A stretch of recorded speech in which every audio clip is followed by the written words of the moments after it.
Hello guys, welcome back my channel. তোমরা সবাই কেমন আছো? আমি সবাই খুব ভালো আছো, আমিও ভালো আছি। Good morning. তো সবাই যে যেখান থেকে ভিডিও দেখছো, আশা করি সবাই খুব ভালো আছো। আমিও ভালো আছি। সকালটা শুরু হয়েছে ভালো দিয়েই।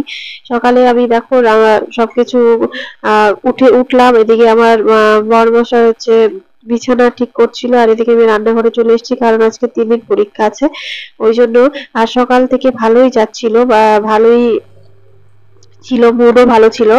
আর এদিকে আমি তিন্নির জন্য রান্না করছিলাম। আজকে যেহেতু নিরামিষ শনিবার, ওই জন্য তিন্নির জন্য সব সবজি দিয়ে আমি তরকারি করছিলাম। আর এদিকে আমাদের জন্য ডাল করছি আর ভাজা ভাজা করবো, এতটুকুই করবো এখন। তারপরে স্কুল থেকে এসে বাকিটুকু করব।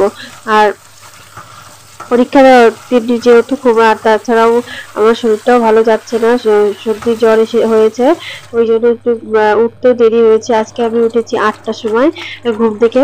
তারপরে এদিকে তিন্নির জন্য যে তরকারিটা করব, ওরও শরীরটা ভালো নয়, ওই জন্য যে এরকম করে সবজি দিয়ে একটা তরকারি করে দিব, আর একটু হালকা হালকা ঝাল দিব। ওই জন্য ছোট ছোট 2টা লঙ্কা আমি ওখানে ফাটিয়ে দিয়েছি। ফাটিয়ে দিয়ে সোমবার যেহেতু একটু হালকা হালকা ও ঝাল খেতে ভালোবাসে, ওই জন্য আমি ওকে একটু হালকা ঝাল করে দিয়ে তরকারিটা করেছি। হালকা মশলা মশলা আদা বাটা আর জিরা বাটা দিয়ে এই তরকারিটা করে তারপরে ওকে খাওয়াবো।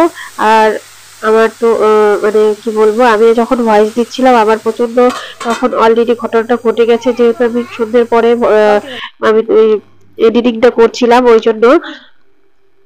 আর এদিকে বললামই তো আগে যে আমার এদিকে ও তোমাদের দাদা বিছানা তুলছিল। বিছানা যেহেতু আজকে ও বাড়িতেই শনিবার, বিছানা তুলছিল।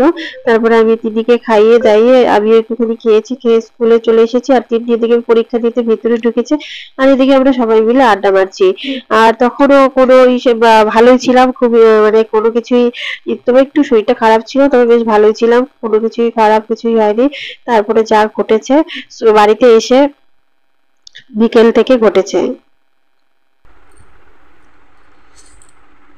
এখন বাজে রাত্রি 9:30। আমি এখনো রান্নাঘরে যাইনি।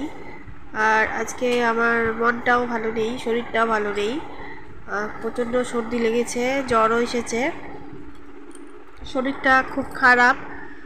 আর বললাম তো মনটা ভালো নেই, তো শুয়ে আছি। তিন্নিকে ড্রয়িং করতে দিয়েছি, আর রান্নাটা দেখি এখনো যায়নি। আর কেন মনটা খারাপ দেখো, আমি কথা বলতে পারছি না, প্রচণ্ড সর্দি লেগেছে। আর কেন মনটা খারাপ, কেউ যদি জানতে চাও কমেন্ট করো, আমি তার উপর একটা ভিডিও দেওয়ার চেষ্টা করব। তাহলে আমি আজকে ব্লগটি এ পর্যন্তই শেষ করছি। আমার একদমই ভালো লাগছে না, কথা বলতেও ভালো লাগছে না, শরীরটাও খুব খারাপ লাগছে।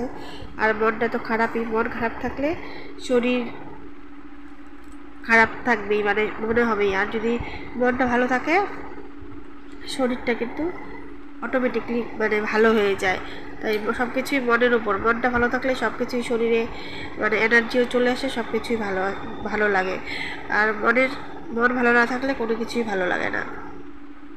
তো যাকে গাইস, তোমরা যারা নতুন দেখছো তারা চ্যানেলটিকে সাবস্ক্রাইব করে দিও, আর যারা সাবস্ক্রাইব করে রেখেছো তাদের অসংখ্য ধন্যবাদ।